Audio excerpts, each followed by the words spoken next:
आम ओडिशा रे आत्महत्या एक बहुत बड़ सामाजिक समस्या भाव में देखा एनसीआरबी तथ्य जो देखा जाए प्रत्येक वर्ष हाराहारी 6000 लोक आत्महत्या कर अर्थ प्रत्येक दिन प्राय 17-18 जन लोक आत्महत्या कर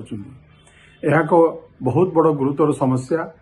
एवं देखा जाउछरे जो आत्महत्या करुछंती सेतिरे युवपीढ़ी युवक युवती मानकर संख्या बहुत अधिक एवं छात्र छात्री संख्या ताठर बहुत बेसी छात्रों अपेक्षा छात्री माने बेसी संख्यार आत्महत्या करुछंती। यह निश्चित भाव एक चिंताजनक विषय एवं यदि यार कारण खोजा जाए यार तो कारण अनेक कारण अच्छी। मुख्य कारण यदि कहा जाए पारिवारिक समस्या पारिवारिक चाप छात्र छात्री मानक ऊपर चाप पड़ुची भल पाठ पढ़िया चाप पड़ुची आजिकल जो आमर सामाजिक व्यवस्था जहाँ अच्छी जो थी कि पिला माने निजर बापा माँ मान सहित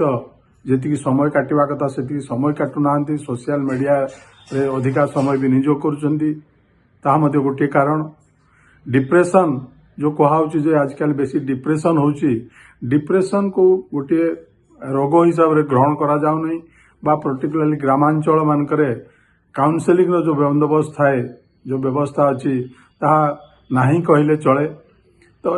आर्थिक समस्या बेकारी समस्या ये अनेक समस्या अच्छी जो कि मध्य जे जो जो आत्महत्या रो संख्या धीरे धीरे एवं स्टीडीली वेरी फास्ट यार ग्रोथ होची एवं संख्या बढ़ुची। एथिपई सरकार तरफ प्रशासन तरफ कौन कले यार संख्या कम हेब सामाजिक समस्यार समाधान केमती हेब व्यवस्थार उन्नति केमती हेब से दिगरे विवेचना करी पदक्षेप ग्रहण करवा उचित।